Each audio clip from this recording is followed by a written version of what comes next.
mu mawulire ge tuyinawo kimaze okubanga kikakasibwa General Muhoozi Kainerugaba yawambye omuyambi wa mukoddomi we Audrey Lwaboogo omusajja amanyiddwa nga Matthew Bagonza era nga wetwogerera okusinziira ku General Muhoozi Kainerugaba ono ali mu basement mbo bamuyigiriza Luswayiri ebikolwa bye bimu ebyakolebwa ku Eddie Mutwe ebyakolebwa ku Erias Lukwago byakoleddwa ku Matthew Bagonza ono nga muyambi wa mukoddomi wa General Muhoozi Kainerugaba atali mulala amanyiddwa nga Audrey Lwaboogo gwe tubadde tumanye ebbanga lyonna era gwe mbadde nga muwulira mu butambi obw'enjawulo ng'alina ebimu ku bigambo byatandika okuvaayo n'ayogera ebivumirira ebimu ku bikolwa General Muhoozi Kainerugaba byagambibwa okuba nti byagenda maaso n'okuba nga akola kakati wabadde wakayita essaawa mbale nga General Muhoozi Kainerugaba yakagenda ku mukutu gwe ogwa X era nga bulijjo n'ateekayo ebigambo era ng'atiisatiisa era n'ategeeza nti ekibiina kino oba ekitongole kino kimanyiddwa nga PASAID kiri mu mateeka era abakikolamu agenda kubakwata yagambye bw'ati illegal PASAID is an illegal organization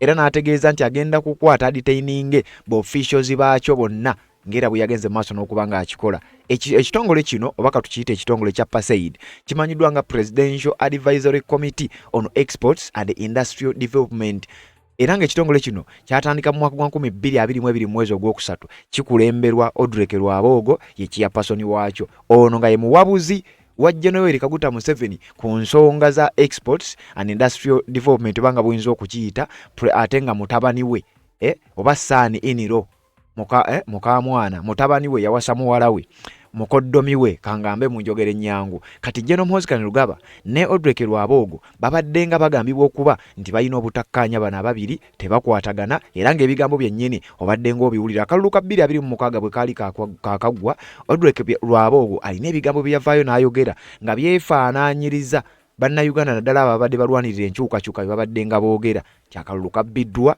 ebikolobere byakoleddwa mu kalulu bimenya amateeka ebitongole ebyenjawulo byavaayo ne bivumirira Audrey Lwaboogo naye ne yeegatta ku byo n'agenda maaso n'okuba nga avumirira ebikolwa ebyo kati ekibiina kye kijja kiyita kibiina ekitongole kye ekya PASAID Presidential Advisory Committee on Exports and Industrial Development nga ye chairperson waakyo then omuyambi we amanyiddwa nga Matthew Bagonza wetwogerera ali mu basement ya General Muhoozi Kainerugaba bamuyigiriza lulimi Luswayiri okusinziira ku General Muhoozi Kainerugaba bwe yagenze maaso n'okuba nga ategeeza wabula bino nga tebinnabaawo babadde basoose kumunoonya ky'omusajja ono yabuliddewa ani yamututte era bamuwambidde ki paka General Muhoozi Kainerugaba bwe yavuddeyo ye yennyini n'amutwitinga mu kifaananyi kiri so disgusting nga bw'ojjukira story yennyini eya Eddie Mutwe ne story y'omukulu ono bw'etyo kakati bwefaanana era kyekifaananyi ekyo kye yatadde newankubadde nga nze wano nsazeeko wansi yakitaddewo nga yenna era n'ategeeza nti olwo olubuto lujja kusala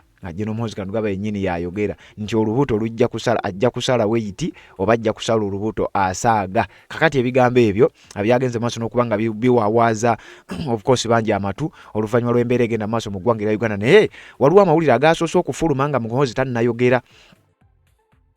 Sources familiar with the development said security personnel picked up Bagonza, who serves as PASAID's head of secretariat and he has long worked as Lwaboogo's personal assistant. Nti waliwo sources ez'enjawulo ezasoose okutegeeza nti ab'amagye oba ab'ebyokwerinda security personnel bazze ne bamupiikinga ono akola nga head of secretariat owa PASAID ate ng'ebbanga lyonna abadde muyambi wa Audrey Lwaboogo mukoddomi wa General Yoweri Kaguta Museveni kubanga yawasa sister we. Bagonza's reported arrest came hours after Chief of Defence Forces General Muhoozi Kainerugaba declared PASAID an illegal organization and threatened to detain its officials over alleged corruption. Okuwambibwa kw'ono oba okubuzibwawo kwe kwagenze okubaawo nga General Muhoozi Kainerugaba yakamala okutwitinga n'ategeeza nti PASAID kiriwo mu bumenyi bw'amateeka era n'olwekyo agenda kudetaininga okukwata n'okubonereza abali mu kitongole kino oba ekibiina kino officials baakyo mbo ku nsonga z'obuli bw'enguzi. General Muhoozi Kainerugaba nga yategeeza yagambye nti PASAID is an illegal organization. We shall start arresting its members immediately ku mukutu gwe ogwa X ku lunaku olwokubiri by'ebigambo bye yataddeyo n'ayongerezaako we are going to arrest all the members of PASAID involved in corruption. Tugenda kukwata bammemba bonna abali mu PASAID kitegeeza ne Audrey Lwaboogo aba agenda kukwatibwa kuba ekiyappasoni waakyo kati Muhoozi agamba bonna tugenda kubakwata. Muhoozi later claimed that security forces had already detained one person but did not disclose the suspect's identity. Yasoose n'ategeeza nti ye bamaze okubanga badetaininga omu ku bo, naye teyasoose kutegeeza yaani gwe badetaininze. Awo ensonga nesigala nga tezinnategeerekeka ani gwe bakutte paka bwe yavuddeyo n'ate ekifaananyi ng'alaga nze mulina ate mugenda kukola ki. General Muhoozi Kainerugaba omuntu gwe yawambye gwe bayita Matthew Bagonza. Naye nga bino byonna bannankyukakyuka n'abamu ku bannayuganda bavuddengayo nga bino bye bimu ku nsonga ze boogerako, era nga balaga nti ekyamazima ebikolwa bino tebigwanidde. Omuntu tosobola kumuwamba n'omutwala n'omwambula n'okwata ekifaananyi n'okikuba n'okisindikira ensi nti omuntu oyo bw'ati bw'ali era muyina era ndi mumuyigiriza lulimi luno. Wabula abamu ku bali mu gavumenti ebiwagira nabo batandise okuloza ku ebyo bye babadde bawagira.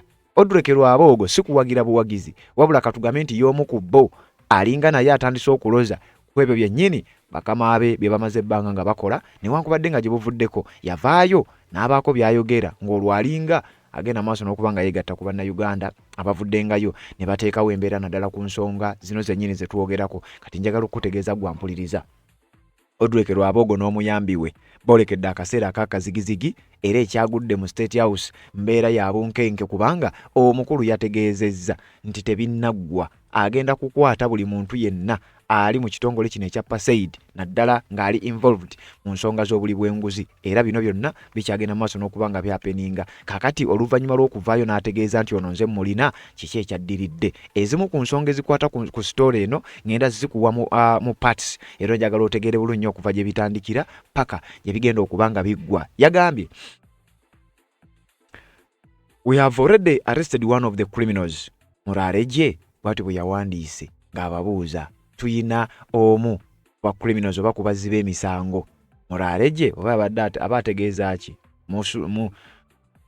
Mwasuze bulungi, musule bulungi, abamanyi olunyankole mujja kunnyambako awo. It could not immediately be established whether Bagonza was the person Muhoozi was referring to. Kyabadde kizibu nnyo mu kusooka okumanya nti oba ddala Bagonza General Muhoozi Kainerugaba we yabadde ayogerako nti ye already bamulina, wabula oluvannyuma kyategeerekese nti Bagonza omuyambi wa Odreke Lwaboogo yagenda maaso n'okuba nga akwatiddwa oba kuba kukwatibwa oba kuwambibwa, yateekeddwa mu basement. Nti era Muhoozi n'ategeeza ali mugenda maaso n'okuba nga ayiga olulimi Oluswayiri kubanga ye olunyankole alabika nga alumanyi. Kakati ngenda kukuwa Odreke Lwaboogo yagambye eki, lutalo ki olwolekedde naddala mu State House ku nsonga eno, kuba nkugambye bino biyinza obutakoma wano, biyinza okubeera nga bigenda kuwanvuwamu. General Muhoozi Kainerugaba kyeyakola eri mutwe akikoze Matthew Bagonza, kyeyakola Elias Lukwago akikoze Matthew Bagonza, omuyambi wa Odreke Lwaboogo mukoddomi we, era ono nga ye muwabuzi wa General Kaguta Museveni ku nsonga za trade n'ebyobusuubuzi n'ebirala nga bw'obimanyi. Kati njagala nkomewo ne Odreke Lwaboogo byazze ng'ayogera na biki bye yayogedde na kiki ekiyinza okuba nga kyekiddako. Nsonga z'obufumbo olina omwami naye ng'akutawaanya, olina omukyala ng'akutawaanya, bajja ne bakwagalako ne bagenda. Gwe alina ebizibu mu byenfuna nga ssente zikuyita mu ngalo, wooteeka ssente zifa bufi, b'owola tebazza. Gwe aloota ng'ogwa mu nnyanja, gwe alumizibwa omutwe nga guganye okuwona, naawe aloota ng'ebintu bikozesa ensonga z'obufumbo. Nina ekifo ku mugga awali amayinja wennyambululirako ebisiraani, ekikwa, ekifiiriza, omudibo, obutaganja, obutaweebwa. Nzijanjaba abantu ab'enzikiriza zonna, nsiŋŋaanibwa njeru ku lw'ejjinja. Gwanjagala kuba ku nnamba yange eyo, naawe wale nnyo yita ku WhatsApp. Yes, webale kubanga okyagoberera yonna gy'osinzira okubanga gy'otulabira naddala gw'atambula naffe ku mukutu guno. Atanaba kubanga osubscribe nga kikole, kirira wansi awo olaba ekigambo subscribe kikwateko, kwata kade ka notification obeere omu ku abo abasooka okumanya, ate buli nsonga yonna gye tuba tutaddeyo tubeere nga tutambula ffenna. Gw'amaze okubanga osubscribinga kyokola kya mutawaana nnyo. Genda maaso n'okubanga okkirira mu comment section, teekamu obubaka bwo ku nsonga zino zennyini ze tukuleetera wano, ate tubeere nga tutambula. Kati nga sinaba kubanga ngenda mu nsonga yonna ne ku bigambo bya General Muhoozi Kainerugaba, njagala kusooka kuggyawo nsonga eno. Omukulu amanyiddwa nga Odreke Lwaboogo azze nga abaako ebigambo eby'enjawulo by'ayogera, era ng'ebigambo ebyo bizze biraga bannayuganda ky'oba oli awo takkaanya n'ebimu ku bikolwa General Muhoozi Kainerugaba byagenda maaso n'okuba nga akola, oba ebimu ku bikolwa ebibi ebikolebwa naddala mu bakulu abakulembera eggwanga lino. Odreke Lwaboogo omukoddomi w'embuga, wuliriza, okusinziira ku sources ezimu, Lwaboogo said Muhoozi should be held accountable for his actions including human rights violations and controversies as the UPDF's Chief of Defence Forces. Lwabogo yatuuka okugamba enono statement eba ekakasa nti General Muhoozi Kainerugaba bannayuganda bye boogerako, ebitongole ebyenjawulo international organizations bye boogerako, ono aba amaze okujustifyinga nti bino bituufu kuba akugambye Muhoozi alina okubeera held accountable ku bikolwa bye byagenda maaso n'okubanga akola. Mu bikolwa ebyo yagenda amentioning ebimu, bamuyita Odrek Lwabogo, mukoddomi we gwagezaako okuwaayo ate atandise okubalyawo. Odrek Lwabogo, son-in-law of President General Yoweri Kaguta Museveni, has appealed to Ugandans to hold General Muhoozi Kainerugaba to personally account for his actions rather than demonizing the entire First family. Lwabogo ng'agamba Muhoozi yandibadde abeera accountable ku bikolwa bye ye ng'omuntu, okusinga okudemonizinga family yonna First family ffenna ne batutwalira mu category y'emu. Era nga Lwabogo agamba ffenna batukyayi, ne bw'oba otambudde, ne bw'oba ogenzeko ebweru w'eggwanga, ne bw'oba olazeewa, obeera mu kutya olw'ekifaananyi General Muhoozi Kainerugaba kye yayigira ensi First family bweterabika bweyina okufaanana oba bwefaanana oba bwekola. Lwabogo ng'agamba bino byandibadde ffenna tebitutwaliramu, ono omukulu yandibadde abeera accountable ku bikolwa bye. Lwabogo is the husband of General Muhoozi's sister, Patience, and the chairperson of the Presidential Advisory Committee on Exports and Industrial Development, PASAID. Ye ssentebe wa PASAID Muhoozi gye yagambye nti eri irigo nti era agenda kukwata officials baayo, kyokka era omuyambi waayo already yakwatiddwa. Ate ng'ekyo kitadde ebbali, muwabuzi wa General Kaguta Museveni advisor, era ng'ayitamu ekyo oba mu komiti eyo. Kati ate ye mukoddomi wa General Muhoozi Kainerugaba olw'ensonga yawasa sister we Patience. Naye bino byonna ye Muhoozi tebimulya, agamba ajja kuttunka naawe. Speaking Saturday on a talk show in Capital FM, Lwabogo said General Muhoozi should be held to account for his actions, including human rights violations and the controversies as the UPDF's Chief of Defence Forces. Lwabogo bwe yali ku radio emu eya Capital FM tegeeza nti Muhoozi alina okubeera held accountable ku bikolwa bye byagenda maaso n'okuba ng'akola, ate n'ebyo by'akola ng'ate ali mu uniform oba ng'ali mu position eya CDF aduumira amagye ag'eggwanga Uganda. Lwabogo was speaking in light of Muhoozi's recent social media posts about the arrest of NUP's head of security Eddie Mutwe. Bino yabyogera Lwabogo nga yeekuusa ku nsonga eza Eddie Mutwe. Bino byaliwo mu May owa 2025. Lwabogo ng'alaba Muhoozi bye yakola Eddie Mutwe ekyamazima nga ndowooza naye nakkiriza n'agamba nedda bannange kino kirabika kisusse we kyandikomye. Lwabogo n'ategeeza nti ffenna ekyo tetukikkiririzaamu, era General Muhoozi Kainerugaba yeetaaga okubeera held accountable ng'ali ku Capital FM. In the post, Muhoozi shared a picture showing Eddie Mutwe. Eddie Mutwe's head shaven and appearing to have been tortured. Mujjukira ekifaananyi General Muhoozi Kainerugaba kye yata ekya Eddie Mutwe ng'amusazeeko enviiri ng'alabikira ddala ng'omuntu gwe batulugunyizza. Era General Muhoozi Kainerugaba n'ategeeza nti Eddie Mutwe, jjukira mukadde ako nga Eddie Mutwe olwo bannankyukakyuka bamunoonya, tebamanyi gye yawambibwa, gye yatwalibwa. Kakati Lwabogo n'agamba nedda bannange, bwe yalaba ekifaananyi ng'ate General Muhoozi Kainerugaba akkiriza nti yamulina, Lwabogo n'agamba nedda newankubadde bano tetukkaanya nabo, naye ate towamba muntu n'omukola bw'otyo. Lwabogo n'avumirira kino era n'ategeeza nti bannange ffe aba First family bino tetubiriimu, naye General Muhoozi Kainerugaba mu holding accountable yavunaanyizibwa ku nsonga zino. Kati bino nga Odrek Lwabogo tamanyi nti oba oli awo n'omu ku babe bajja mmuteeka mu mbeera y'emu. Ono Eddie Mutwe baali bamuyigiriza Lunyankole, kakati ekyewuunyisa ate owa Odrek Lwabogo bamuyigiriza Luswayiri, naye nga Odrek Lwabogo yabivumirirako ko nga tebinnaba kubanga bituuka wano. Kakati wuliriza. He claimed that Eddie Mutwe had been locked up in his basement and was being forced to learn Lunyankole. General Muhoozi Kainerugaba yatweetinga ng'ategeeza nti Eddie Mutwe nze mulina ali mu basement era ali mu kuyiga Lunyankole, ekintu Odrek Lwabogo kyataasanyukira. The posts were widely condemned by sections of the public who accused the CDF of stoking tribal tensions.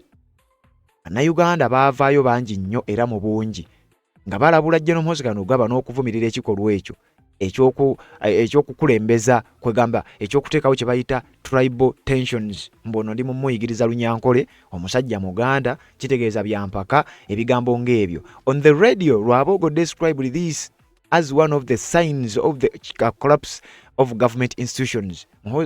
Lwabogo yategeeza nti kano ke kamu ku bubonero obulaga nti institutions za government ziba zitandise okugwa, zikolapsinze, tezikyalina mugaso, tezikyakola. Yagamba bwati, it is important that you hold institutions accountable. I think that you as Ugandans can hold the Minister of Defense and the CDF accountable for any of the allegations. Yali ku Capital FM ono yagamba kya mugaso nnyo okuholdinga institutions ezo accountable. N'agamba mwe bannayuganda nkakasa mwandibadde muholdinga Minister w'ebyokwerinda ne CDF accountable kwebyo ebiboogerwako nti bebagenda maaso n'okubanga bakola. N'ayongerezaako, General Muhoozi has a mouth and he has an institution that she leads. Ayina omumwa, ayina n'institution gy'akulembera. And I think it is important that to keep the democracy of the country growing, kya mugaso nnyo okubeera nga tukuuma enfuga ey'amateeka okubeera nga ekula mu ggwanga erya Uganda. We have to charge the institution to deliver. Tulina okucharginga, tulina okubeera ku institutions zino okulaba nga zideliveringa oba okuholdinga abakulembeze baazo accountable. Lwabogo also fended of accusations of fellow panelist Ibrahim Ssemujju Nganda that he, as a member of the first family, is involved. Umujjukira olwo Ssemujju Nganda yategeeza Lwabogo kubanga baali ku show yemu, n'amutegeeza nti ssebo bino wadde obyogera naawe oli omu ku bo, era bino byonna ebigenda maaso n'okubanga bikolebwa naawe bimanyiiko. Olwo Ssemujju Nganda ategeeza Lwabogo n'abyegaana, n'ategeeza n'amugamba ssebo nze siri omu ku bo, era bino ebikolwa sibiwagira era sibikkiririzaamu, zaali nsonga za Eddie Mutwe. Kati teyakoma okwo, omukulu Odrek Lwabogo yaddamu era n'agenda maaso n'okubaako by'ayogera, naddala wano ng'akalulu kaakaggwa, akalulu ka 2026. Lwabogo yategeeza bannayuganda byonna bye bajjanga boogera, ebitongole civil society organizations bonna abaavaayo ne bavumirira nti akalulu tekaali ka bwenkanya, kaalimu ebirumira, ebikolobero bingi byakolebwa, abantu battibwa n'ebintu ebirala bifaanana bw'ebyo byonna nga biraga akalulu akatali ka mazima na bwenkanya. Bannayuganda byonna nga bwe baabyogera, Odrek Lwabogo yabeegattako n'ategeeza nti ekyamazima abantu battibwa, ekyamazima akalulu tekaali ka mazima na bwenkanya. Kino olowooza kiba kitegeeza ki? I want you to know that freedom does not always beget freedom. It sometimes breeds anarchy and a resurgence of what is in the foundational DNA. There were also groups inside the movement in the last elections, dressed up in military uniforms, beating up people, invading polling stations in some of the constituencies, shooting and dispersing voters, and then openly doing ballot stuffing. Some of these scenes were extremely disturbing for me to watch. Other people lined up others and paid them to vote for them. No independent choice at all from citizens, some of the citizens in our area. This is what happens when we undermine or when we lack a central uniting idea and we... Kati ebyebigambo omukulu yabyogera akalulu kaakaggwa, era owulidde mu byayogera mulimu ebigambo byennyini bannayuganda bye bazzenga boogerako. Kakati Odrek Lwabogo olowooza kiki ekitandise okugenda maaso n'okuba nga kifolowinga mu bulamu bwe? Ekiddiridde kwe kuwamba n'okuteeka mu basement n'okufoosinga okuyiga Oluswayiri okuwa omuyambi we amanyiddwa nga Matthew Bagonza. Kakati wuliriza okusinziira ku bigambo bya General Muhoozi Kainerugaba n'ekiwandiiko ekyafulumye nga kyongera okukakasa bino. Bagamba Muhoozi confirms arrest of Lwabogo's aide Matthew Bagonza. Wuliriza, yoyo omukulu gw'olaba bambi yawambiddwa ne bamwambula ne bamuteeka mu kamera. Ekikolwa kyennyini kye baakola Eddie Mutwe kye baakoze omukulu oyo. Kakati yoyo bw'atyo bw'afaananye.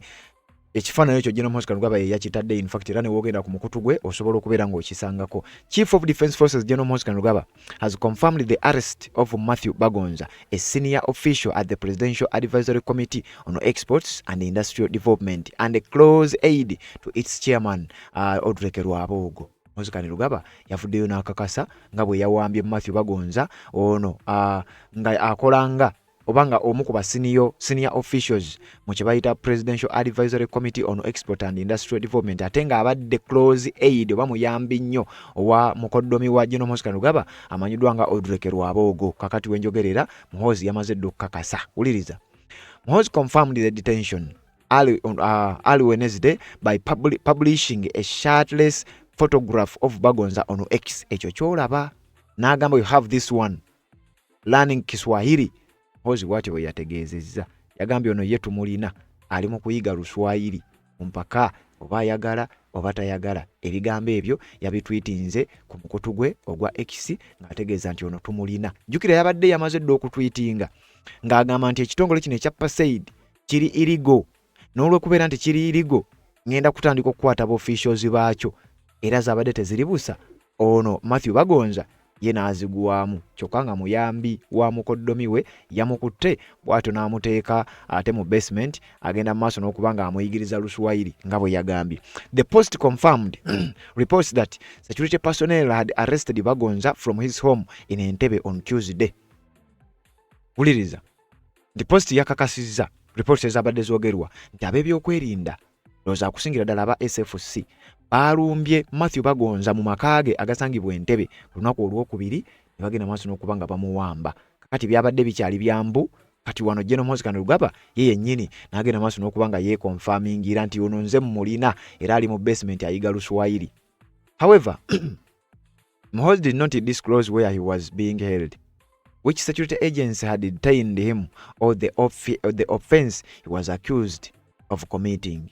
Newankubadde yayogedde nga bw'amulina teyannyonnyodde era teyayogedde wa gye yamusibidde, teyayogedde kitongole ki kimulina era teyayogedde na musango ki omuvunaanwa. Paka nakati ebyo tebinnamanyika okusinziira ku kiwandiiko kino.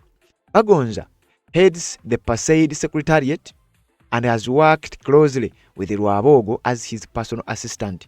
Ono ye omu ku ba officials abakulu mu kitongole kino ekya PASAID era akoze ekumala ebbanga nga personal aid oba personal assistant owa Audrey Lwabogo. He is also a member of the committee's executive leadership and has represented it at a local and international trade engagements. Wuliriza omusajja omukulu gwe yawambye.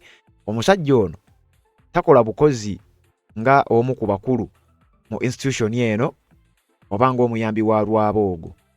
Abadde representative wa committee eno eri mu kuwabula General Kaguta Museveni ku nsonga za trade n'ebisigadde nga bw'obiwulidde. Representinzeeko ku local ne international trade engagements. Omusajja wabanga abaddeko ku international engagements ez'enjawulo bw'atyo bw'afaanana. Kati mukadde kano omukulu yamuwambudde n'amufaananya bw'ati onaawulira. Wuliriza wano mu kiwandiiko. Muhoozi subsequently issued threats of physical punishment against Bagonza, including statements that he would be caned in detention. Muhoozi yavuddeyo n'atiisa era n'ategeeza nti bwe mulabyeeko gakyali mabaga ono agenda kumukuba emiggo gye nnyini.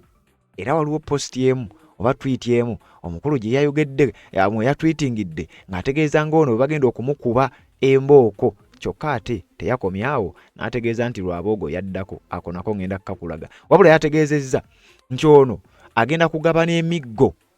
Alina n'omuwendo gwe yayogedde awo tukyagenda mu maaso. Kyagenda kubeera ng'akubwa eyo mu detention eyo gyali mu busibe.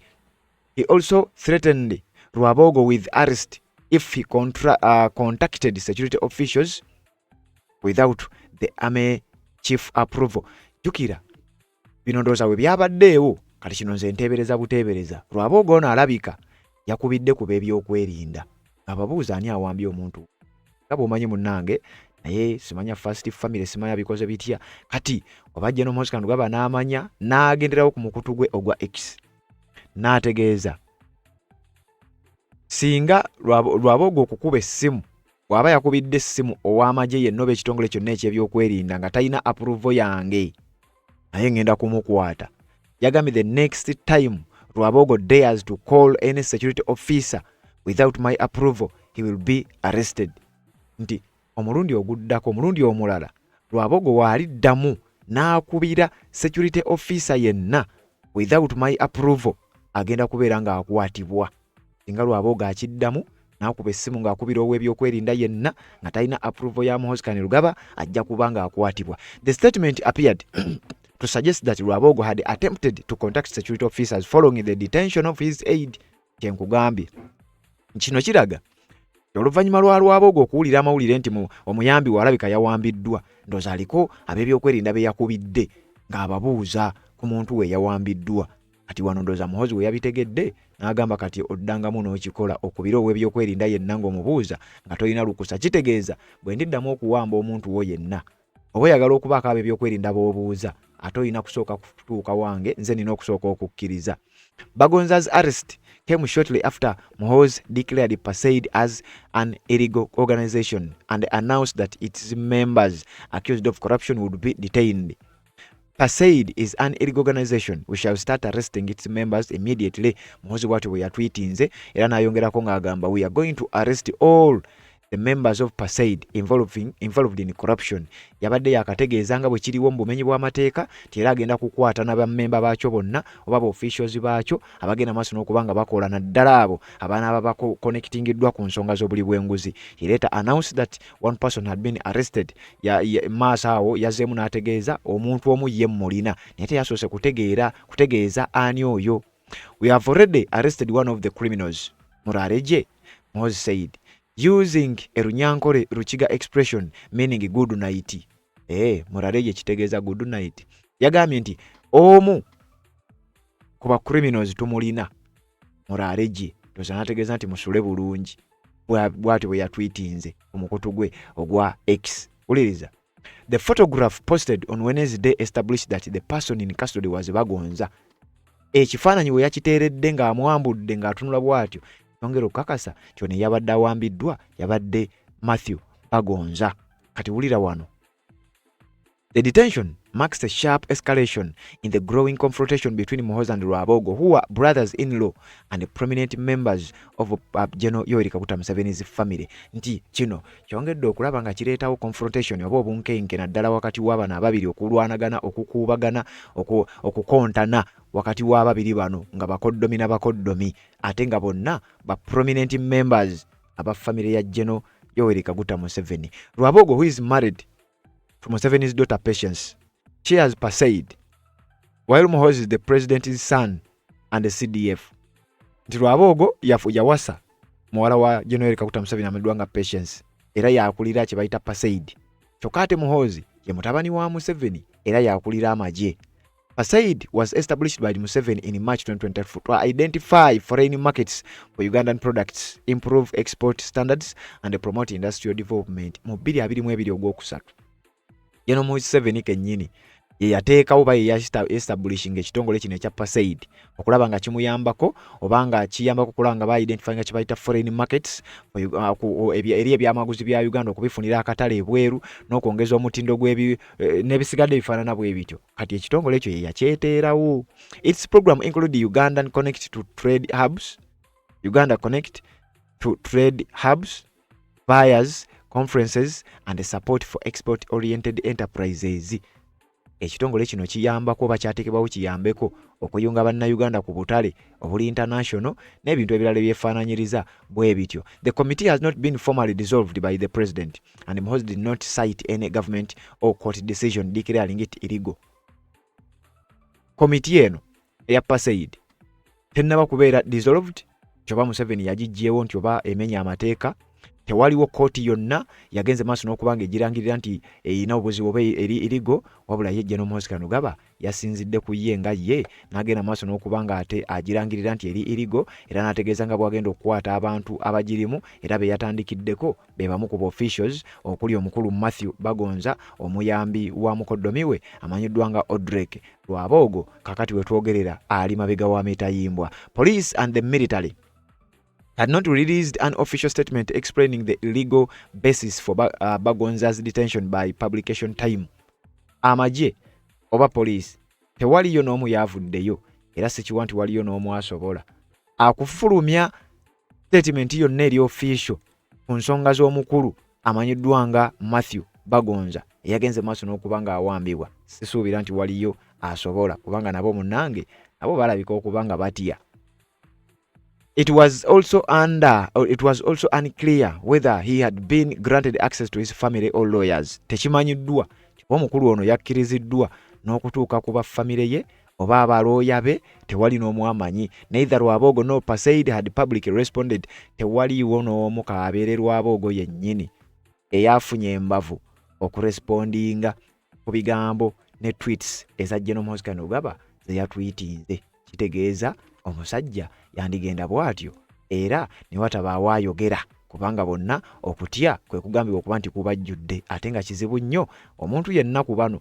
okuvaayo n'abaako kyayogera. Kakati njagala kubanga ate nkuzaayo kemabega ku bigambo bya Fred Lumbuye ezimu ku nsonga eziviirako abakulu bano okubeera nga balina friction wakati waabwe nti ono azze nga aloopaloopa era azze nga akomplaininga ku bikolwa bya General Muhoozi Kainerugaba. Ekimu ku nsonga ezigambibwa zandibanga ze zivuddengako obuzibu ate nga tusobola okukikkiriza kubanga n'ebigambo bya Rwabogo byewuliriddeko. Wuliriza. Digi mu meeting baddemu abantu abasatu. Ye n'atandika okukola kye tuyita yandi muwogo ono digono Rwabogo n'atandika okulipotinga ebintu byonna Muhoozi byakoze. Kati wulira bulungi nnyo. Yagambye ennyanja esofeeri wadde ku State House Nakasero nakusoza 25 ogw'omukaaga. Yamugambye nti ekindeese wano kwatula mazima ensi tetwagala era abantu batukooye. Ne bwe tugenda mu diaspora otambula weekweka azifu nti bannayuganda bakulaba. Uganda tetukyasobola kugenda wantu wonna kwogera kigambo kyonna abantu batukooye. Lwaki? Olw'ebikolobero mukoddomi wange omutaani wo byakola.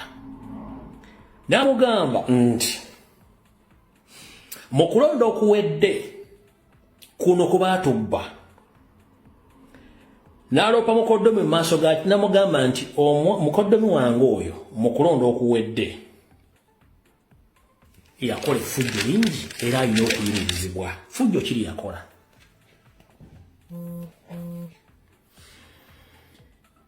N'amugamba Muhoozi yakola effujjo ng'ate tulina obuzibu. Gwe muzeeyi okuze oli myaka 82. Maama waffe ali mu myaka 87 agamba Janet gwe tamanyi nti oba yafa ate nga tukyamulwa ne bamuggyeyo. Tugenda kubeera wange ensi tetwagala ng'ono akyakola ebikolobero bwe bityo.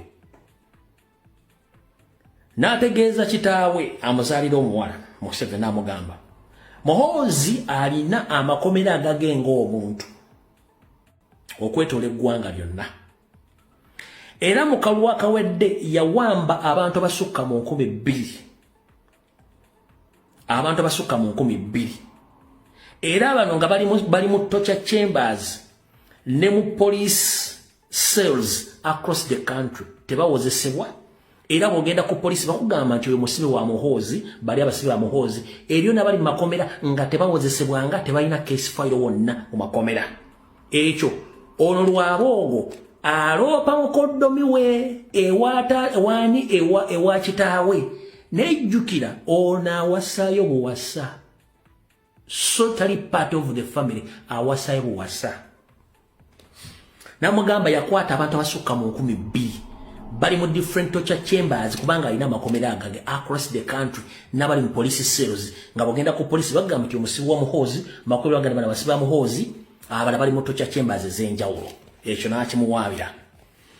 N'amugamba nti omuvubuka oyo Muhoozi yakola effujjo lingi nnyo mu kalulu nti obululu bwonna we bwali bulina okuba nti bubalibwa mu butuufu ng'akolagana Anita Amongi baacunya baakuba baanyaga nga beeyambisa Electoral Commission okuwanguza abantu ba NRM be baali bakooye era ebyo ky'abantu bali biko namwa n'ekyokulabirako ekyekalangala namuga bino byagenda maaso mu ggwanga lino alipootingira Museveni jjukira gwa alipootinga oli mutabani we tugenze maaso n'amaana amugamba Muhoozi yawa ebiragiro Christopher Damulira okugenda mu ggwanga lyonna ng'awamba ngatta abaana b'enkyukakyuka bannayuganda n'abatali bankyukakyuka abaali baagala okukola ki abaali baagala enkyukakyuka namuganda nti n'okukwatibwa kapsifungalo gwe mwalabyeko ng'akuba enduulu era Muhoozi Kainerugaba yadde amusindikidde amajege gakwate kapsifungalo. Jukira ekya Christopher Damulira Jeno Kahinde otafire mavi ya kuku bwamala omugoba Minister of Internal Affairs yagamba eyamudira mbigire beera mwegendereza nnyo osikidde ebizibu ebiri mu yafeesi eyo mulimu abatemu abatta abantu n'ateeka ekifaananyi kya Damulira Christopher ye mutemu ngatta abantu ku biragiro bya Dere Drinking General. Kino Lwabogo akiwaabira Muhoozi mu maaso ga kitaawe. Bw'amala bimuwaabira byonna Muhoozi n'asituka ng'akanudde amaaso ati n'obuswiriri bwe. Teyabadde na mmundu wabula kyawaliriza Museveni okuyita abakuumi okwawula abantu bano. Lwabogo lwamaze okwogera ebigambo bino n'afubutuka teyayise mu main gate yayise mu ka gate akatono abakamanya ka State House Nakasero n'afuluma. Diddiggi agenda amaga okunoonya Lwabogo ng'abuze. Kati olutawuno bw'oba olulaba kyekyaleese omwami ono akola evidiyo eno mubadde mubuuza kyekyamuleese wani ono Lwabogo amaze okulozaako ekiri ku gulawundi ey'awaka ne ku gulawundi ey'omu diaspora amaze okulozaako. N'ekirala akimanyi nti ekijja tekigenda kubaleka bonna kubanga bagenda banoonya omu ku omu. Naye ono omuvubuka Diddiggi jukira 1 mutamiivu 2 alina influence ya ssale 3 ayagala kupuruvinga nsi nti alina kyasobola okukola. Kibi nnyo omwana omuto nga yali tali mwetegefu kukola kintu n'omwekanga ng'ali iga nnyo oba ng'alina obwetaavu bw'okukola ekintu ng'amaze ebbanga lyonna nga talina bwetaavu bwakyo abeera mubi nnyo. Kati yembeera omwana ono gy'alimu. 1 omwana ono ali mentally disturbed era nabaga omwana yetagendako mu ddwaliro ali mentally disturbed. Ekirala he is anti-Baganda. Buli kyakola kyonna he is anti-Baganda and anti-Buganda. Jukira Janet Kembabazi naye yali anti-Baganda. Museveni just yali yeekwasa ng'akimanyi nti amaanyi gali mu Buganda naye ali anti-buki anti-Baganda. Kati Muhoozi kyonna kyakola kiri anti-Baganda kyokka buli kimu kye bakoze kiri mu Buganda. Ate ng'Abaganda bali ku social media bafuukidde ekizibu. Abaganda ba demonstrating across the diaspora. Abaganda bali mu kuwandiika buli kimu kyonna bagenda okutuuka ebbala okusoma amannya abawandiise nga Baganda nga tebalina kye bagenda bakola nga tebalabayo tribe nyingi nnyo ezikola ebintu Abaganda ze bakola. Bayinza okusoma ebbaluwa nga 10 eziwandiikiddwa ng'ez'Abaganda ziriko ebbaluwa 6 esigadde z'amawanga malala naye nga bakola ekintu kyo Baganda. Kati bana abantu bali against Baganda naye kati ono yatidde kwe kujja okukondembenga ekintu kino naye yakikondembenze ng'akola ki ng'aloopa ono wa mutabani. Kati njagala musooka mulira ekintu kino. Dere Drinking General buli kyakola kyonna akimanyi. Buli kyakola kyonna akimanyi. Naye ekizibu ky'alina alemedde okufuna public sympathy.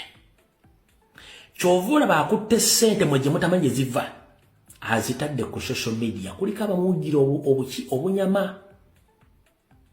Naye era kiganye. Naye era kikola ki? Naye era kiganye. Kati kyayagala kiriwe kiti 1 ye ayagala kufuna sipaaka awambe. Bw'amala okuwamba nti atereeze ebyalima byonna bw'amala obitereeza tayagala muntu n'ogwo gwe bayita awakanya ekintu kyonna mu Uganda. Nkiddamu, tayagala kintu kyonna kiwakanya mu Uganda.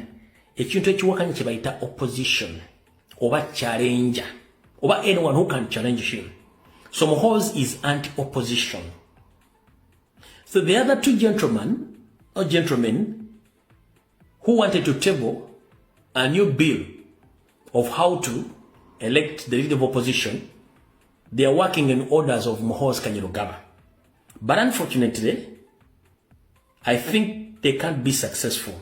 But they have another plan. Which plan? Ulira bulungi nnyo. Ekyamulondesa Oboth ne Thomas Taiwo nsonga z'obufumbo olina omwami naye ng'akutawaanya, olina omukyala ng'akutawaanya, bajja ne bakwagalako ne bagenda. Gwe alina ebizibu mu byenfuna nga sente zikuyita mu ngalo, w'oteeka sente zifa bufi b'owola tebazza. Gwe aloota ng'ogwa mu nnyanja, gwe alumizibwa omutwe nga guganja okuwona, naawe aloota ng'ebintu bikozesa ensonga z'obufumbo. Nina ekifo ku mugga awali amayinja wennyambululirako ebisiraani, ekikwa, ekifiiriza, omudibo, obutaganja, obutaweebwa. Nzijanjaba abantu ab'enzikiriza zonna, nsiŋŋaanibwa njeru ku lw'ejjinja. Gwanjagala kuba ku nnamba yange eyo, naawe ali ewala ennyo yita ku WhatsApp.